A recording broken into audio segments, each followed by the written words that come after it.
이 책은 중국 3대 음악가 중 한 사람의 이야기입니다. 중국인들 대부분은 이 음악가의 노래를 한두 곡쯤은 알고 있다 하는 저명한 사람입니다. 그런데 13억 중국인들의 추앙을 받는 이 사람은 놀랍게도 중국인이 아니라 한국인입니다. 아니, 조선인이라고 해야 맞을 것입니다.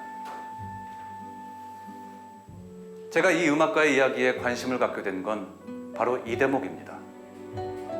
중국 사람들은 모두 알고 있는 그의 이름을 왜 우리나라에선 알지 못할까? 1930년대에 고향 땅을 떠난 그는 왜 다시 돌아올 수 없었는가?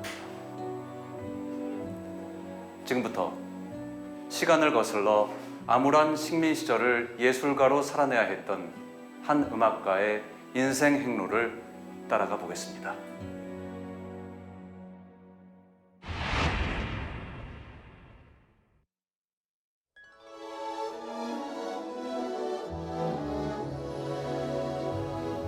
광주 남구 양림동. 이곳에는 정율성의 생가와 그를 기념하는 정율성 거리가 조성되어 있습니다. 정율성. 어린 시절 이름 정부은. 일제강점기 시대 조선인으로 태어난 그는 조국을 위해 싸웠던 독립운동가이자 현대 중국의 3대 작곡가의 한 사람으로 꼽히는 걸출한 음악가입니다.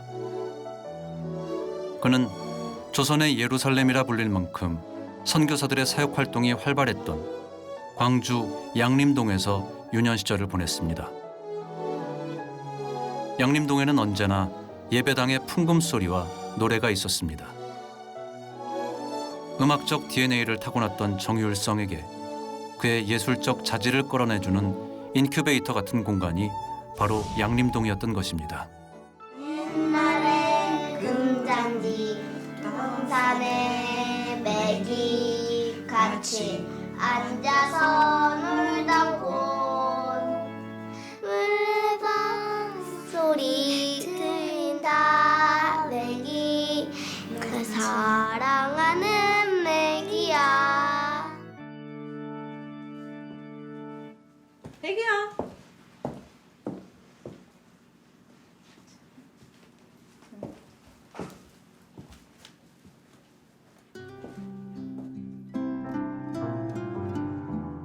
옛날에 금잔디 동산에 매기 같이 앉아서 놀던 곳 물레방 앗소리 들린다. 매기 내 사랑하는 매기야.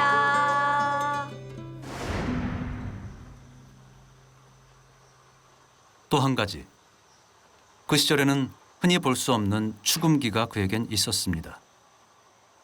별 볼 일 없는 가난한 집 소년에게 더구나 그 시절에 어떻게 추금기가 있었을까요?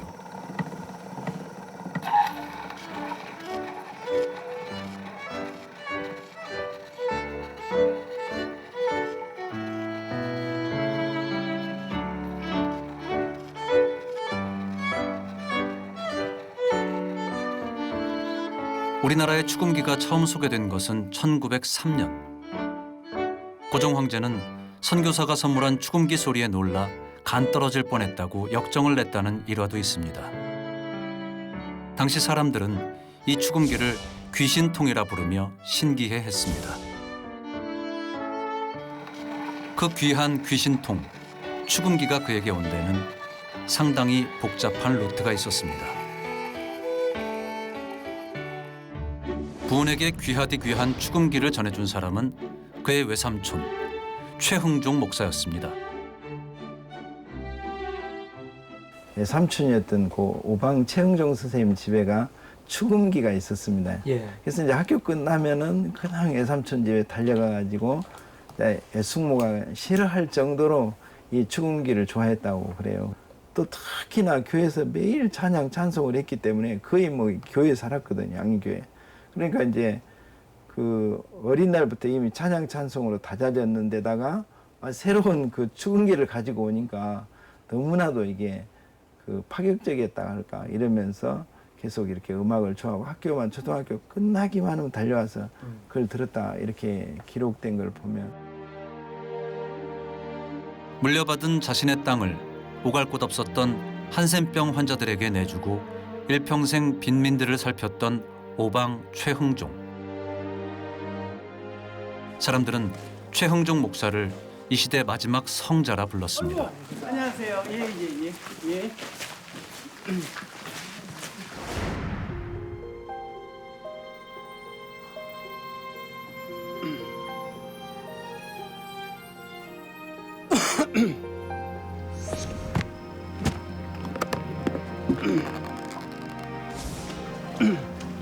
목사님 안녕하세요. 아유 안녕하세요. 예. 어디 가시나 봐요. 예.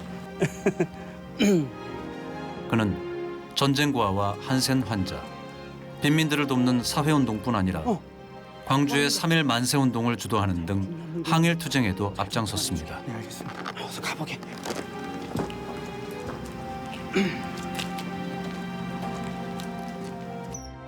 이런 외삼촌의 사상과 활동 역시 어린 정부은에게 깊은 영향을 미쳤을 것입니다. 정률성이 가지고 있는 음악적 재능, 관심 이런 것들을 이제 축음기를 통해서 그게 정률성을 오히려 폭발시키게 하는 요소가 되었다. 외조카가 그렇게 좋아하는 모습을 보고 선물을 해주신 것 같아요. 그래서 그것과 이제 형이 물려주신 그 악기, 만도린과 바이올린과 이것을 통해서 음악에 이제 본격적으로 빠져들기 시작하는 계기가 됐다 이렇게 봐야 되겠죠. 그런 복잡한 우연을 거쳐 그에게 전해진 축음기.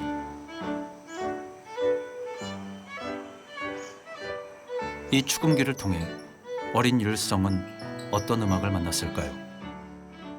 그 신식 축음기 데코드를 틀면서 이제 정말 새로운 음악들을 접할 수 있었던 거죠. 그러니까 뭐 교향곡이라든가 환상곡이라든가 유모레스코 같은 이런 음악들을 새롭게 접하면서 보다 더 음악적 성향을 이렇게 밝힐 수 있었는데 학적부를 이렇게 제가 가서 살펴봤더니 음악의 점수가 아주 매우 빼놨습니다. 근데 정일성만 그런 게 아니라 그 특히 자기 형 정은 또 거기에 정충룡이 그 위에 또 정효령이 이 세 분 다 완전한 독립운동가인데 이 세 분 다들이 그 음악에 거의 100점이거나 90점이거나 이랬습니다.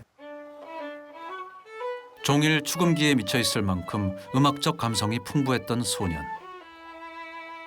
작은 형이 주고 간 바이올린과 만돌린을 곧잘 연주했던 천부적 재능을 지녔던 소년.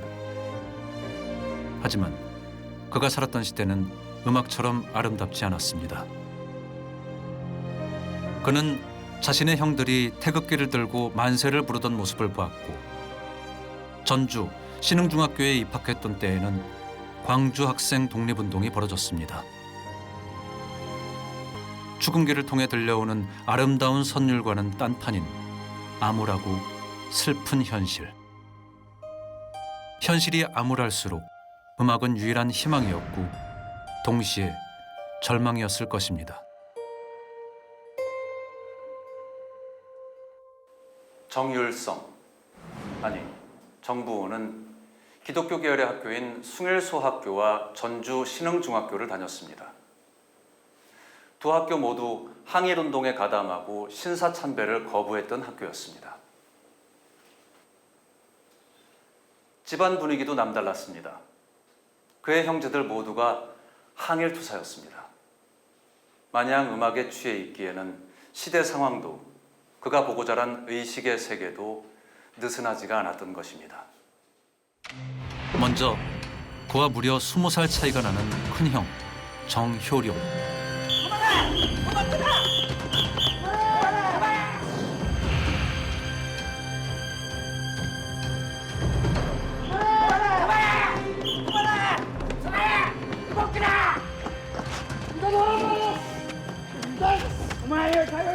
(1921년 6월 4일자) 동아일보엔 상해 임시정부 선전원으로 국내에 침투했다가 체포돼 1년형을 선고받은 정효룡에 관한 기사가 실려 있습니다. 국가기록원에 보관된 일제 재판 문서에도 정치범죄 처벌령 위반으로 수감된 정호룡의 기록이 보입니다.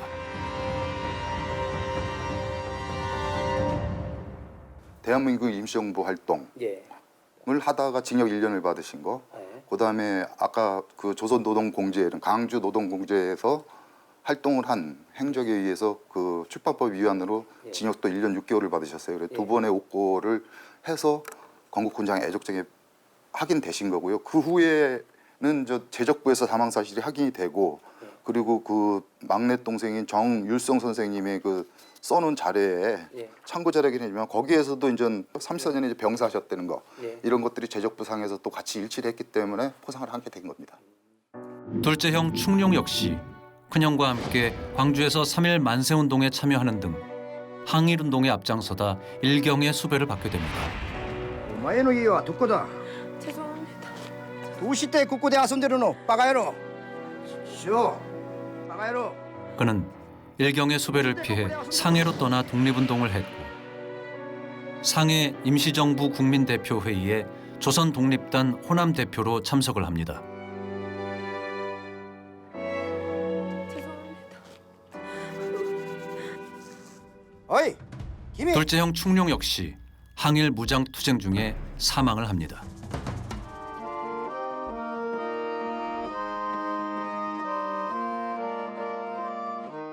수피아 여학교 음악교사였던 큰누나 봉은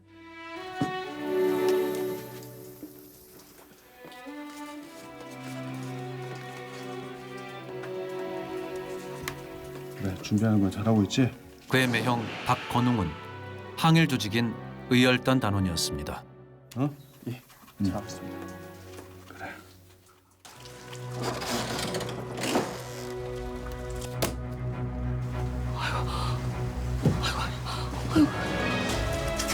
셋째 형 의은 또한 의열단 단원이었습니다. 한둘도 아니고 형제 전체가 항일운동에 뛰어들었던 집안. 대체 어떤 부모 밑에서 어떤 교육을 받고 자랐기에 형제들이 한결같이 항일운동에 뛰어들었을까요?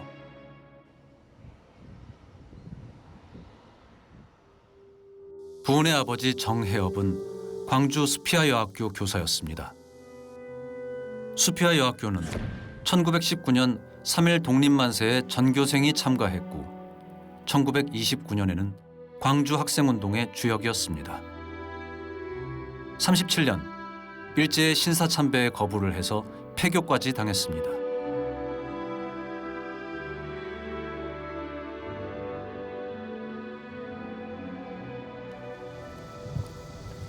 (1910년대에는) 여러 선생님들이 계시지만은 정율성 씨 아버지도 이렇게 교사로서 근무했습니다. 정율성 씨 아버지는 정혜업 씨입니다. 1908년 미국 남장로교 선교사 유진벨이 설립한 수피아 여학교. 이 학교와 정부은의 인연은 아버지에 그치지 않습니다. 1910년까지 근무했습니다. 불행한 시대였지만 그 불행한 시대를 헤쳐나갈 길을 고민했던 사람들. 정부은의 외삼촌 최흥중, 그의 아버지 정혜업과 그의 형제들이 바로 시대의 어둠을 밝혀나간 그런 사람들이었던 것입니다. 시대를 고민하고 한탄하는 데 그치지 않고 자신이 할 수 있는 무언가를 해냈던 사람들. 그는 그런 깨어있는 어른들 틈 속에서 유년 시절을 보냈던 것입니다. 형들이 모두 항일 전선에 나서는 바람에 집안에 남은 가족은 부은의 부모님과 부은뿐이었습니다. 그런 와중에 아버지 정혜업이 알아눕고 맙니다. 네가 중학교 졸업을 아직 못했는데 어쩌면 좋을까나. 아버지. 아버지는 제대로 가르친 적도 없는 바이올린을 곧잘 켜는 부은을 눈여겨봐왔습니다. 그리고 바이올린을 앞에 두고 갈등하는 아들의 마음도 읽었을 것입니다. 듣자하니 우리 독립군들은 싸울 때 부를 군가가 없다 하더라. 맞아, 영감. 지금 당신 건강이 걱정이지 어떤 그런 걱정을 하시오. 춤들 사람은 많아도 노래를 만들 사람은 적을 것이다. 예배당의 선교사들도 노래로 예수님의 사랑을 가르치지 않더냐. 총칼이 아닌 노래가 무기가 될 수 있다. 음악으로 일본과의 싸움을 할 수 있다. 아버지 유언은 그가 앞날을 정하는 데 큰 계기가 됐습니다.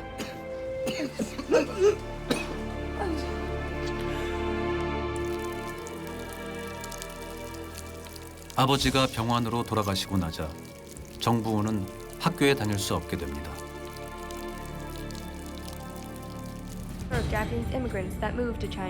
그 무렵 일제는 마침내 만주를 불법적으로 점령하고 상하이까지 점령을 합니다.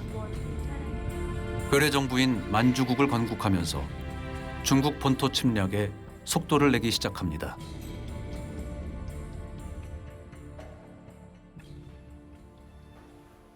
중국과 전쟁을 시작하면서 식민지 조선은 일본의 전쟁 물품 조달처로 변하고 맙니다.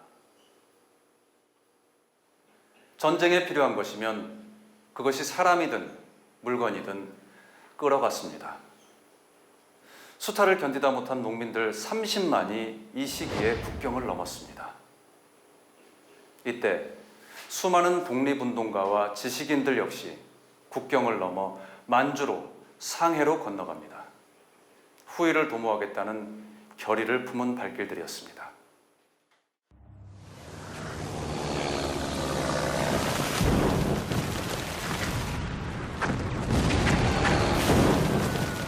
(1931년) 상해 사변이 끝나자 의열단장 김원봉은 중국 국민당의 지원을 받아 조선혁명 군사정치 간부학교를 세웁니다. 의열단 간부학교라 불리던 이 학교에 정부운의 매형 박건웅이 교수로 있었습니다.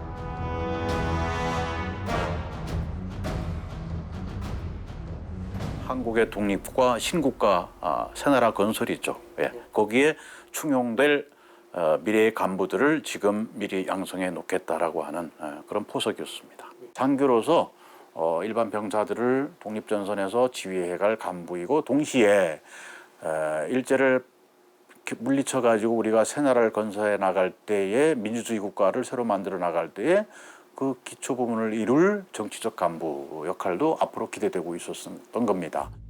의열단 간부학교 졸업생 대부분은 훗날 조선의용단원으로 활약을 했고 일부는 김구 선생이 이끄는 대한광복군으로 편입됩니다. 간부학교 일기 졸업생 가운데 시인 이육사와 정부운의 형 정의은이 있었는데 이들은 1933년 단원 모집을 위해 국내로 잠입합니다. 이육사는 고향인 경상도로, 정의은 역시 자신의 고향인 전라도로 들어옵니다.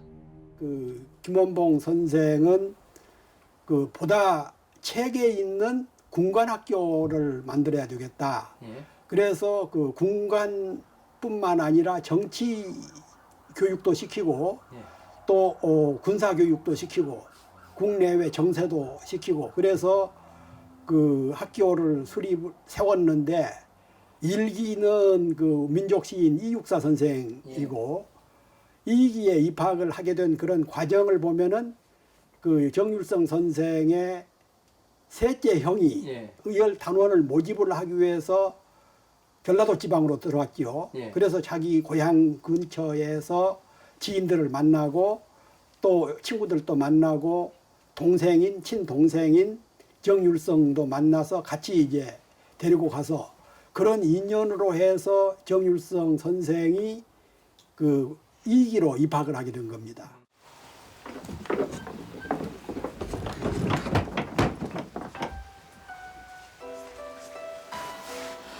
어머니, 여기 있어봤자 외놈들한테 총알바지로 끌려가기밖에 더 어떻습니까?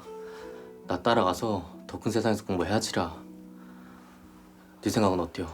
나도 형님 따라가서 사람 구실 하고 싶소. 아 근데 엄니가 혼자 계신게. 아이고, 아니요. 너희들 몸만 성한다면은 애미가 뭔 걱정이 다냐. 얼른 가거라. 응? 그러면 얼른 좀 싸라. 한시가 급하니까.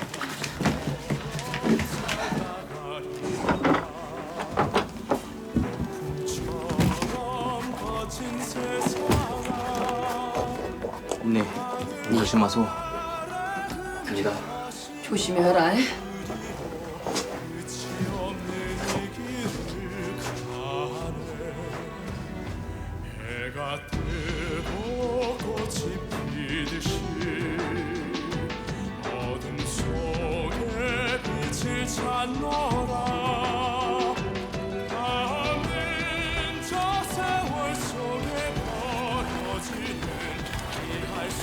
오란다냐?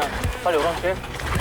의열단 간부학교 2기생 모집을 위해 국내에 들어온 셋째 형 의은을 따라 부은은 형님들이 떠났던 길 항일투쟁의 전선으로 나서게 됩니다. 네, 정율성, 아니 정부은은 그렇게 고향을 떠납니다. 그가 생각한 삶의 가장 우선순위는 일제로부터 고향을, 조국을 되찾는 일이었습니다.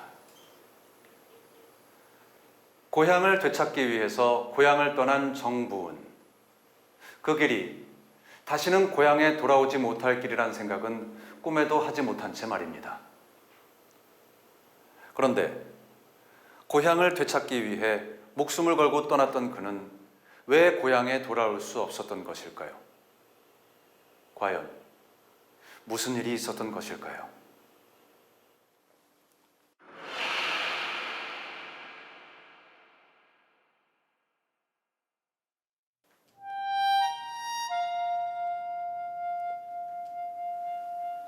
지금 이 시대 가장 고통스러운 계층을 꼽는다면 아마도 청년들일 것입니다. 요즘 청년들이 힘들고 고단한 삶에 스스로 목숨을 끊는 일이 많다는 것은 충격적인 뉴스이기도 하죠. 그런데 1920년에서 40년대 사이에도 극단적인 선택으로 삶을 포기하는 청년들이 많았다고 합니다.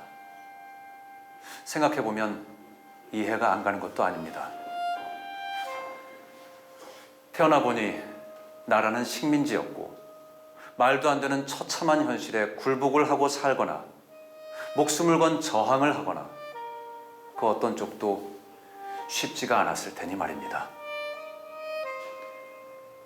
이 어려운 시절 19 청년 정부은이 내린 결정은 싸우는 것이었습니다. 불합리한 시대, 폭압의 시대에 정면 승부를 해보자는 것이었습니다. 좀 더 강한 힘으로 좀 더 많은 땅과 이득을. 1930년대에는 세계가 힘의 논리에 의해 돌아가던 시대. 강대국들이 수치심도 없이 땅을 차지하기 위해 혈안이 되어 있던 시대였습니다. 약육강식의 광풍이 거세면 거셀수록 그에 맞서는 노력들도 뜨겁게 일어납니다. 영국의 가혹한 식민 정책에 맞선 간디의 비폭력 저항 운동은 세계인들의 가슴을 울립니다. 식민지 조선에서도 저항은 끊이지 않습니다. 1931년 백범 김구가 한인 애국단을 창설하고 1932년 한인 애국단원 이봉창이 히로히토 일왕에게 폭탄을 던졌으며 윤봉길의 홍커우 공원 의거가 이어집니다. 가장 약한 자들이 목숨을 건 저항으로 거대한 힘의 논리에 맞서기 시작합니다. 1933년 5월 부은은 상하이를 거쳐 난징을 향합니다. 난징에 있는 조선혁명 군사정치간부학교, 일명 의열단 간부학교라 부르는 이곳이 부은의 목적지였습니다. 난징에는 지금도 그 터가 남아 있습니다. 의열단 간부학교 2기생으로 입학한 정부은. 이곳에 온 이상 항일투쟁은 더 이상 구호도 이상도 아닌 현실 그 자체. 날마다 목숨을 건 전술 훈련과 첩보 훈련이 이어졌습니다. 부우는 총을 쏘고 폭탄 제조술을 익혔습니다. 어떤 망설임도 없이 선택한 길이었지만 훈련은 견디기 힘들 만큼 고됐고 생활은 열악했습니다. 보병 조전에서 시작해서 전술학, 기관총학, 폭파술, 야외 축성학, 야외 측량, 뭐 교통법 이런 등등 해가지고 군사부문의 기초적인 그런 여러 가지 전술들을 익혀가는 과목이 10개가 배치되어 있었습니다. 일과가 어떻게 되냐면요. 9월부터 10월까지 2달 동안은 아침 5시 반이고 11월부터는 6시인데 이때 기상입니다. 6시 기상. 30분 동안에 세면하고 이제 식사를 해요. 그리고 나서 30분 동안 체조를 합니다. 이게 순서가 바뀌었는지 모르겠네요. 어떠든 30분 체조하고 식사를 해요. 자, 그리고 나서 바로 7시부터 수업이 시작됩니다. 12시까지 5시간을 합니다. 오전 수업에 학과 2시간, 술과 2시간, 아마 1시간 정도는 약간 여유 시간 겸 휴식 시간인지 모르겠어요. 그 다음에 1시간 동안 점심 먹고 약간 쉬고 오후 1시부터 또 저녁 6시까지 학과 2시간, 술과 2시간 이렇게 배정해서 수업을 합니다. 강행군을 하죠. 그렇게 해서 일과가 짜여져 있는데 굉장히 그러니까 매일매일 같은 리듬으로 이런 생활을 했으니까 굉장히 강행군이고 아주 집중적인 훈련을 받은 셈입니다. 이 근처에 대한민국 임시정부가 있다던데. 너 뭐하는 놈이야? 가 선생께 전하시오. 나 밀양 사람 김원봉이요. 최근 영화를 통해 대중들에게 알려진 항일투사 김원봉. 약산 김원봉이 바로 정율성이 훈련받던 의열단 간부학교 교장이었습니다. 그래서 우리는 이 동아에서 일본 제국주의자를 완전히 구축하자는 것입니다. 중국의 형제들 힘준히 압도하고 공동히 우리는 일본 제국주의를 나로하고 참으로 우리의 진정한 동아의 행동 사회를 건설합니다. 의열단장 김원봉. 일제가 얼마나 김원봉을 두려워했던가는 그의 목에 걸린 현상금을 통해 알 수가 있습니다. 당시 일제가 김구 선생에게 걸었던 현상금은 60만 원. 김원봉의 현상금은 100만 원이었습니다. 현 시세로 치면 자그마치 320억 원에 달하는 돈이었습니다.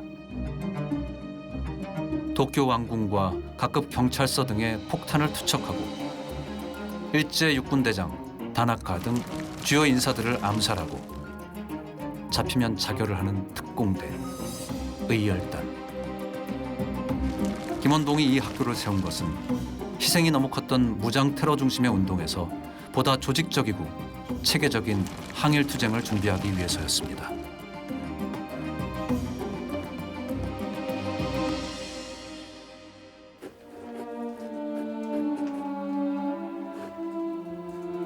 낯선 땅, 고향에 두고 온 어머니.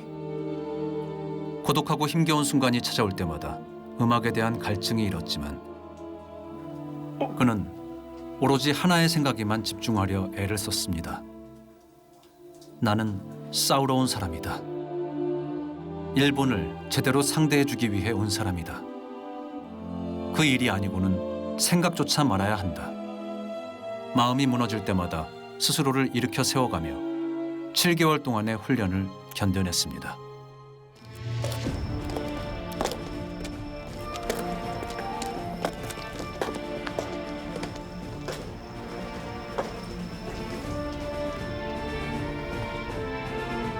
의열단 간부학교를 졸업하고 나서 부운이 맡은 첫 번째 임무는 첩보 업무.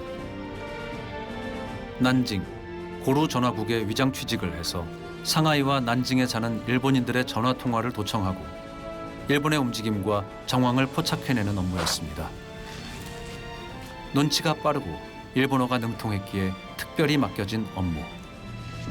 부운은 전혀 다른 삶에 자신을 온전히 밀어넣고 있었습니다.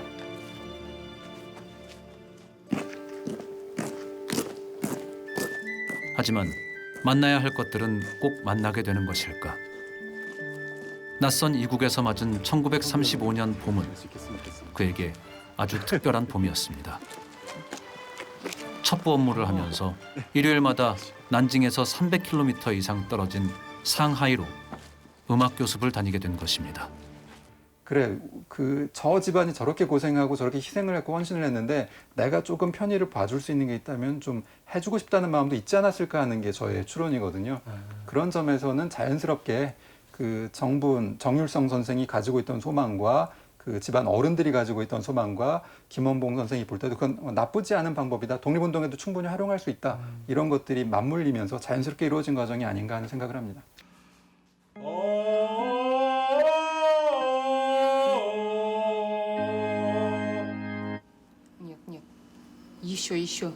еще. тяни. следи за дыханием. за дыханием следи. 상하이에 머물던 레닌그라드 음대 출신 교수 크리노와는 상트페테르부르크 마리아 극단의 최고 프리마돈나였습니다. стоп. нет. следи за дыханием. 힘을 빼고 말씀하십시오. да. 예, 다시 하겠습니다.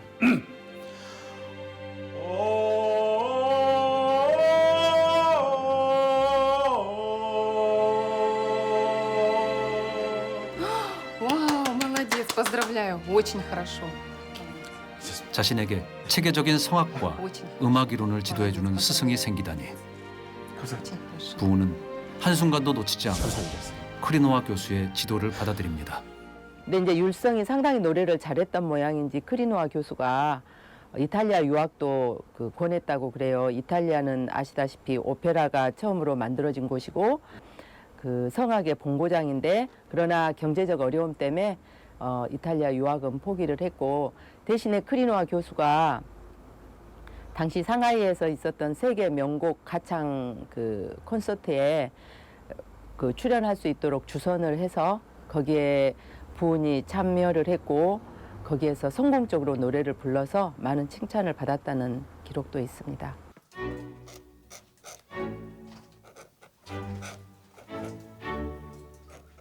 혁명가의 길에서 또다시 운명처럼 음악과 만나게 된 율성. 그는 부운이라는 아명을 버리고 스스로 새 이름을 택합니다. 소리율, 이룰성, 율성. 그는 그렇게 스스로의 이름을 음악을 이룬다는 율성으로 바꿉니다. 레슨을 받으면서 칭찬을 받게 되니까 목표가 더 분명해진 것 같아요. 그래서 그 목표를 자신에게도 심어주고 남들에게도 알리고 그런 의미에서 음악을 이룬다는 그런 율성으로 바꾼 것 같아요.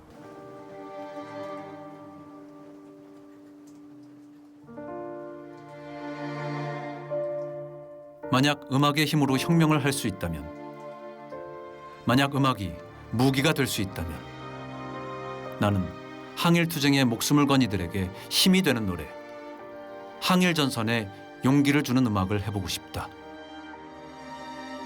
목표가 뚜렷해지자 그는 시간을 아껴 성악을 훈련하고 화성악을 비롯한 음악 이론도 공부해 나갑니다. 어쩌면 음악에는 자기 위안을 넘어서는 힘, 세상을 움직이는 거대한 힘이 있을 것 같다는 믿음이 들었기 때문입니다. 율성은 젊은 천재 성악가라는 명성으로 난징의 진보적 지식인들의 모임인 5월 문예사에 이사 자격으로 참석을 합니다. 그리고 5월 문예사 창립대회에서 특별한 노래 한 곡을 부릅니다. 바로 아리랑이었습니다. 정율성은 노래하기를 굉장히 좋아했고 바이올린을 키고 그래서 이제 음악을 아마 그 5월 문예사에서도 음악 활동을 상당히 했던 것으로 보여져요. 되게 5월 문예사에서도 기록을 보면 아리랑을 주로 불렀어요. 그래서 이제 그 친구들한테 아리랑을 불러주면서 조선 사람이라고 하는 것을 이야기를 하고 있고. 오래 기다리시죠? 맛있겠어. 그나저나 천암 저번 음악 기획으로 인기를 많이 얻었다며? 그래, 그 자네가 부른 그 아리랑 있잖아. 그것 때문에 동지들이 눈물을 많이 흘렸다네. 제 노래가 뛰어난 게 아니라 고향을 떠나면 동지들 서름이겠죠. 에이, 그 겸손은. 응? 아리랑이 서러운 노래라고 해도 그걸 제대로 불렀으니 눈물을 끌어낸 거지 이 사람아. 자, 이러지 말고 우리 앞에서 단독 콘서트 한번 보여봐. 왜 그랬어 선생님? 해봐. 그래, 한잔 하고. 난징에서 그는 여러 운동가들을 만납니다. 그중 한 사람, 김산. 그의 이름은 80년대 우리나라에 소개된 적이 있고 그에 앞선 1940년대 미국과 유럽에 먼저 소개가 됩니다. 바로 2차 대전 말인 1943년 11월 카이로 회담을 앞두고 루즈벨트에게 전해진 김산의 일대기에 관한 책 한 권이었습니다.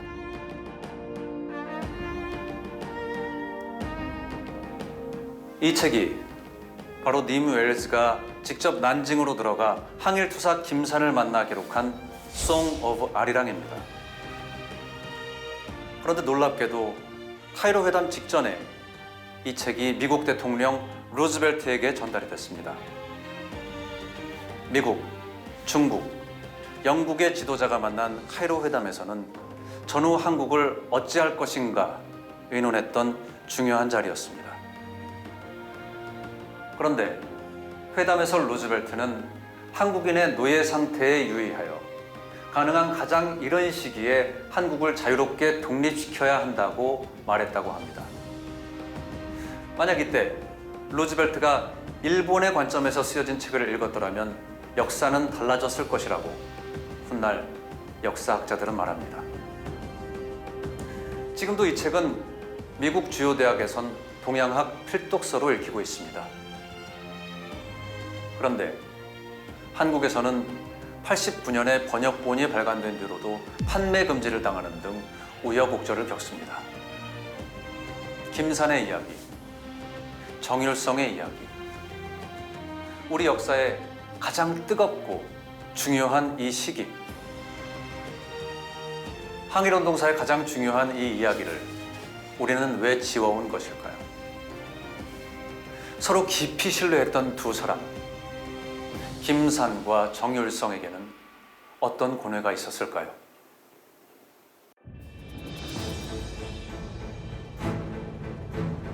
정일성이 친형처럼 따랐던 항일운동가 김산.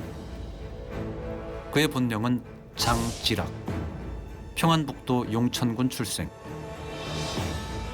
정일성의 매형 박건웅과는 고향 친구였습니다.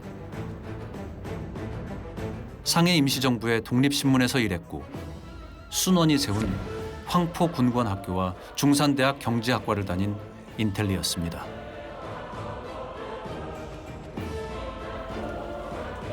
일본은 중국에 만주국까지 세우고 기세등등인데 왜 중국은 일본과 싸울 생각 안 하고 자기네끼리만 싸우는 겁니까? 답답한 일이야. 의열단은 국민당 지원을 받고 있으니 함부로 움직일 수도 없고 남의 나라에서 남의 도움을 받는 처지가 참 딱하네. 그렇지. 우리가 중국과 협력하는 것은 항일이란 공동 목표 때문 아니겠는가? 그런데 잘못하면 중국이라는 큰 물속에 녹아버리는 흔적 없는 소금이 되고 말 거야. 물속의 소금이라고요?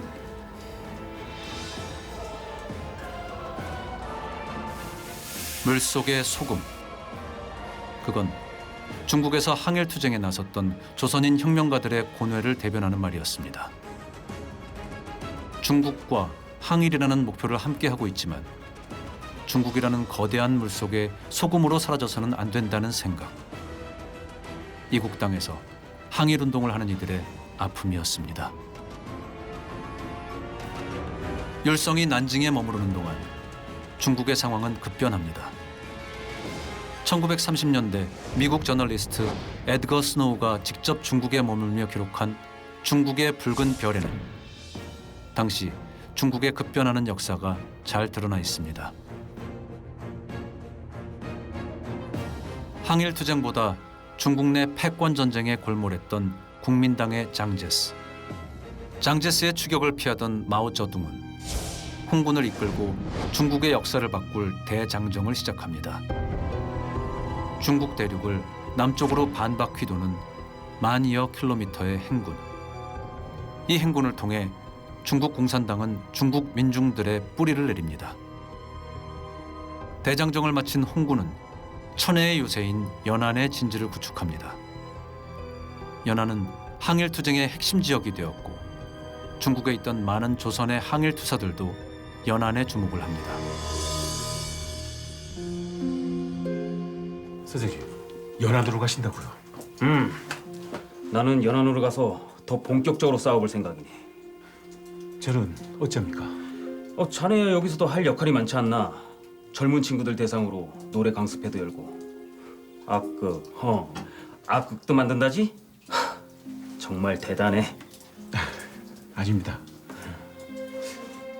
다시 뵐 수 있겠죠, 선생님? 역사는 목동의 피리 소리에 맞춰서 춤추는 것이 아니다. 역사를 움직이는 것은 부상자의 신음소리와 싸움하는 소리뿐이다. 투쟁하는 것이 바로 사는 것이다. 김산이 남긴 기록입니다. 투쟁하는 것이 사는 것이라고 굳게 믿는 김산의 말에 율성은 깊이 공감했습니다. 들어야 하지 않겠나? 그리고 자신의 진로를 고민합니다. 당시 항일 투쟁을 위해 중국에 머물렀던 수많은 독립투사들은 직간접적으로 중국의 도움을 받을 수밖에 없었습니다. 전설적인 항일 운동단체 의열단조차도 중국 국민당의 지원에 의존할 수밖에 없었던 시기가 있었습니다. 그러다 보니 독자적으로 항일 투쟁에 나서지도 못하고 중국 내전에까지 휘말려야 하는 이중 삼중의 고통이 있었던 것이죠.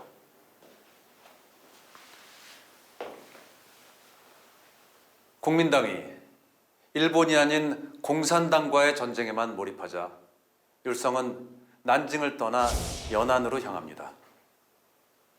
항일 투쟁을 위해서였습니다.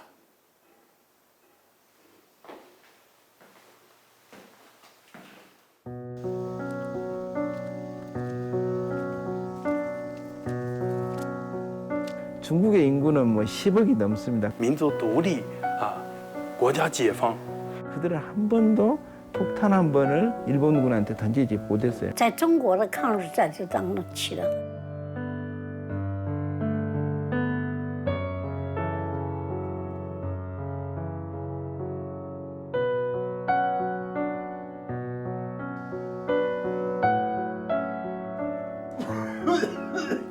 당신 아직 폐결핵도 완치가 안 됐어요. 의원군과 함께 태양산 전투에 나가라는 명령이 떨어졌어.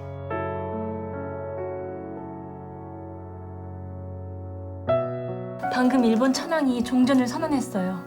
조선은 나를 중국 사람으로 여기고 중국은 나를 조선 사람으로 여긴다. 그 이데올로기 싸움 때문에 애꿎은 우리 청년들이 희생이 당한 경우가 수없이 많았죠.